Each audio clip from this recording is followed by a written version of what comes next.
La naissance d'Athéna.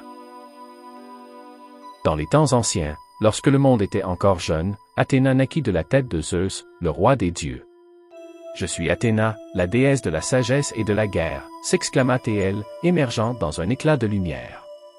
Sa naissance fut unique, car Zeus avait avalé sa mère, Métis, la déesse de la sagesse, pour éviter une prophétie qui prédisait que leur enfant serait plus puissant que lui. Lorsque Zeus commença à souffrir d'un terrible mal de tête, il demanda aux dieux de l'aider. « Frappez-moi la tête, car je suis en proie à une grande douleur, implora-t-il. Héphaïsto, le dieu forgeron, s'approcha et, avec un coup puissant, ouvrit le crâne de Zeus. Athéna surgit, armée de son bouclier et de sa lance, éblouissant tous ceux qui l'entouraient. « Je suis née pour apporter sagesse et stratégie aux mortels et aux dieux, déclara-t-elle, sa voix résonnant avec force. Les dieux, émerveillés, tombèrent à genoux devant elle. « Ô Athéna, tu es notre déesse et notre guide », s'écrièrent-ils, reconnaissant sa puissance. Dès cet instant, elle devint la protectrice des villes et des héros. Athéna, consciente de son rôle, se rendit rapidement à Athènes, une ville qui lui était destinée. « Je vais veiller sur cette ville et lui apporter la prospérité », déclara-t-elle, déterminée à faire d'Athènes un phare de sagesse et de culture. Les habitants, émerveillés par sa grandeur, lui bâtirent un temple majestueux en son honneur. La sagesse d'Athéna. Une fois établie à Athènes, Athéna commença à enseigner aux mortels l'importance de la sagesse et de la stratégie. « Je vais leur montrer comment résoudre les conflits avec intelligence », déclara-t-elle, consciente de l'importance de la paix. Elle rassembla les citoyens d'Athènes et leur enseigna des leçons précieuses. « Le savoir est une arme plus puissante que l'épée », affirma Athéna, partageant son savoir sur la diplomatie. Les Athéniens, fascinés, prenaient des notes et écoutaient avec attention. « Ô déesse, nous te remercions pour ta sagesse », disait-il, reconnaissant l'importance de ses enseignements. En plus de la sagesse, Athéna enseigna également les arts. « Je vais encourager la créativité et l'innovation », annonça-t-elle. Elle encouragea les artisans et les artistes à exprimer leurs talents. « Créer des œuvres qui célèbrent la beauté et la culture », leur annonça-t-elle, inspirant une nouvelle génération d'artisans. Les temples et les monuments commencèrent à fleurir dans la ville, chacun portant la marque de la créativité d'Athéna. « Ô Athéna, nous bâtissons en ton honneur », proclamaient les citoyens, leur dévotion illuminant leur visage. Athéna, fière de l'évolution de sa ville, savait que sa mission était accomplie. « Je vais continuer à veiller sur vous, et ensemble, nous ferons d'Athènes un exemple pour le monde entier », promit-elle, consciente de l'impact de ses actions. Les Athéniens, reconnaissants, lui témoignaient leur respect à chaque occasion. La protection d'Athènes. Un jour, la ville d'Athènes fut menacée par un géant nommé Pallas, qui terrorisait les habitants. « Je vais défendre ma ville et protéger ceux qui y vivent », s'écria Athéna, déterminée à faire face à cette menace. Elle enfila son armure et brandit son bouclier, prête à affronter le géant. Lorsque Pallas attaqua, Athéna se tenait ferme. « Je suis la déesse de la guerre et de la sagesse, et je ne laisserai pas ma ville tomber », déclara-t-elle, sa voix résonnant comme le tonnerre. La bataille éclata, et les deux adversaires se livrèrent à un combat épique. Athéna utilisa son intelligence pour anticiper les mouvements de Pallas.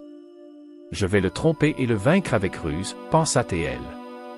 Avec une habileté remarquable, elle feignit une faiblesse, attirant le géant dans un piège. « Maintenant », s'écria-t-elle, lançant une attaque surprise. Pallas, surpris, ne put réagir à temps. Athéna, avec une force incroyable, le terrassa. « Athènes est en sécurité », proclama-t-elle, sa voix résonnant dans les cieux. Les habitants, témoins de son héroïsme, acclamèrent leur déesse. « Ô Athéna, tu es notre protectrice », s'écrièrent-ils, remplis de gratitude.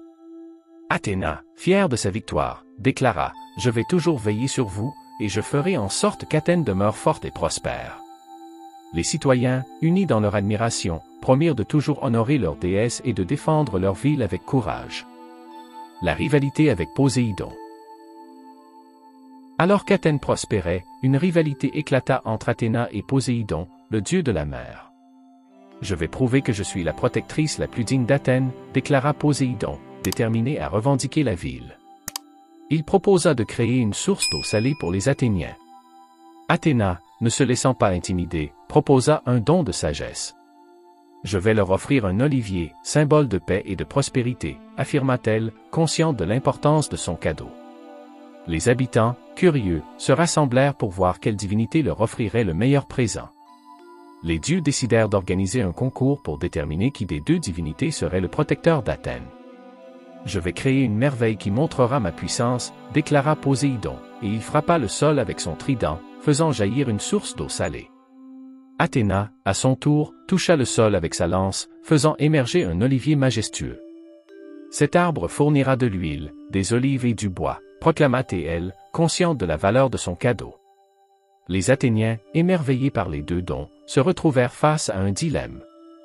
Les sages de la ville, après avoir délibéré, déclarèrent « Nous choisirons Athéna comme notre protectrice, car son don apporte la vie et la prospérité. » Poséidon, bien que déçu, respecta la décision des mortels.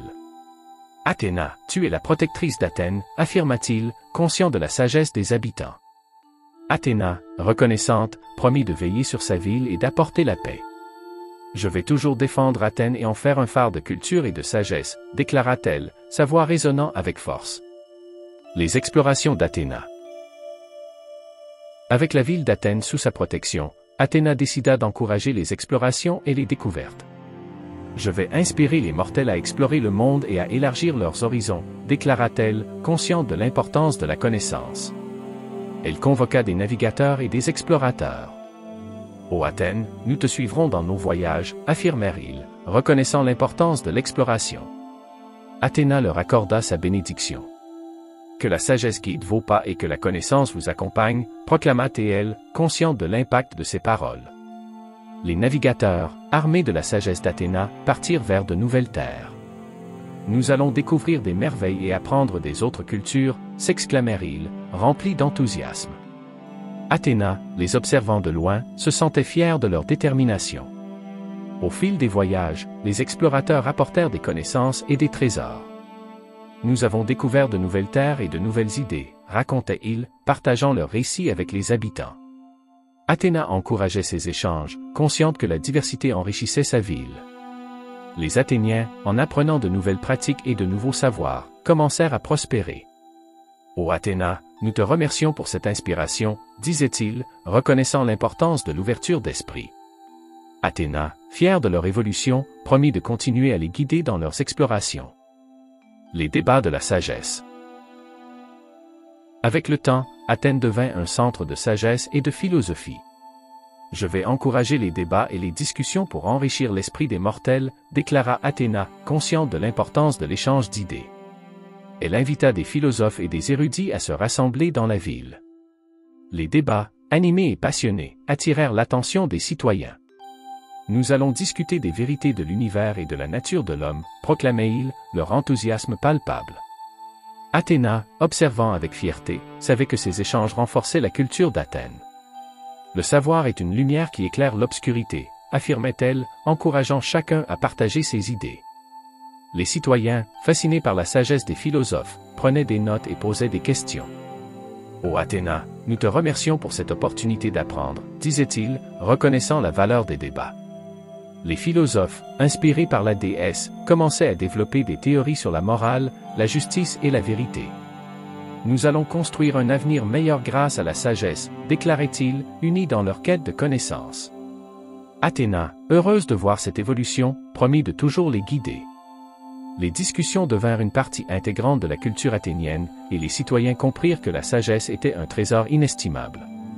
« Ô Athéna, nous ferons de notre mieux pour honorer ton héritage, » jurèrent-ils, conscients de la responsabilité qui leur incombait. La guerre de Troie.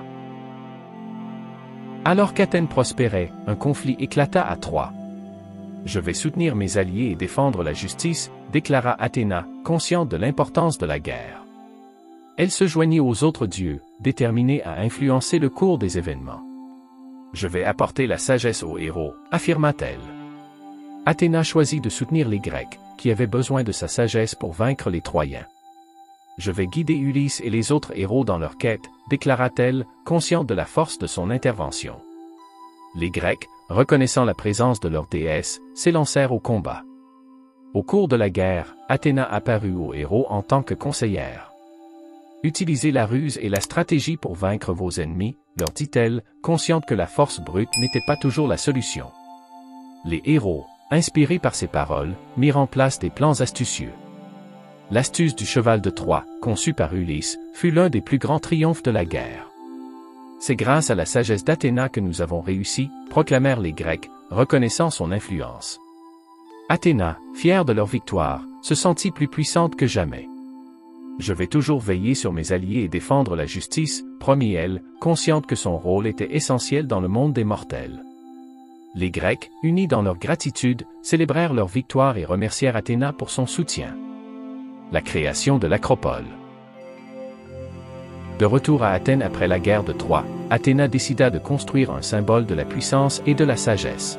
« Je vais ériger l'Acropole, un temple qui représentera la grandeur d'Athènes », déclara-t-elle, consciente de l'importance de cet édifice. Elle convoqua les artisans et les architectes pour réaliser sa vision. « Nous allons créer un chef-d'œuvre qui fera honneur à notre déesse », affirmèrent les artisans, remplis d'enthousiasme. Athéna, les guidant avec soin, veilla à chaque détail du temple. Chaque colonne, chaque sculpture doit refléter la beauté et la sagesse, leur dit-elle, inspirant un profond respect. Les habitants d'Athènes, admirant l'œuvre, commencèrent à se rassembler autour du site. « Ô Athéna, nous te remercions pour cette merveille », proclamaient-ils, conscients que le temple deviendrait un symbole de leur ville.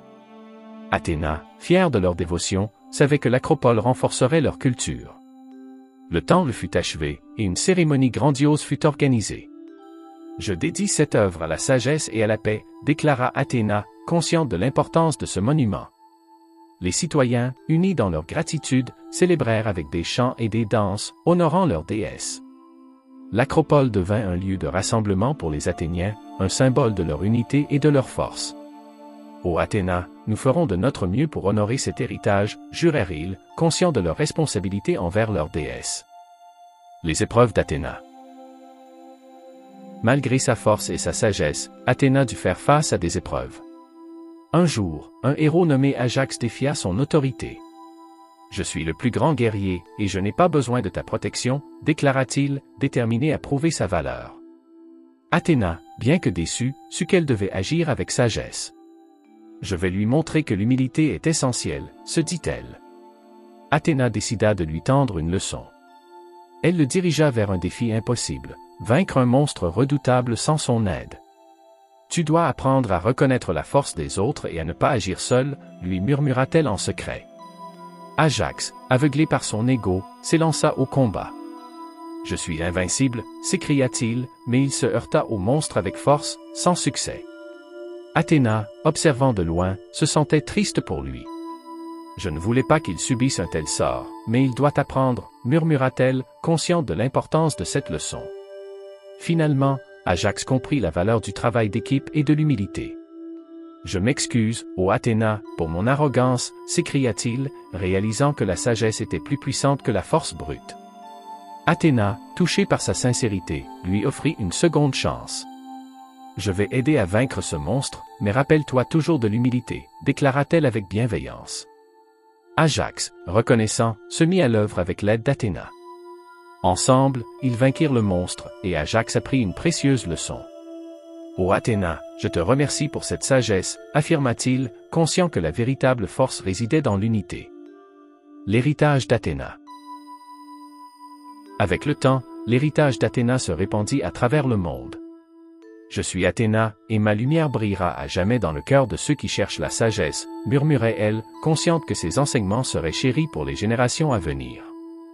Les enfants grandissaient en entendant les légendes de leur déesse, inspirées par sa force et sa sagesse. Les histoires d'Athéna étaient racontées autour du feu, captivant l'imagination du peuple. « Ô Athéna, tu es notre protectrice et notre guide », disait-il, reconnaissant son influence dans leur vie quotidienne. Les rituels en son honneur devenaient des moments de communion, unissant le peuple dans la foi et l'amour. Les temples dédiés à Athéna prospéraient, devenant des lieux de refuge et de sagesse.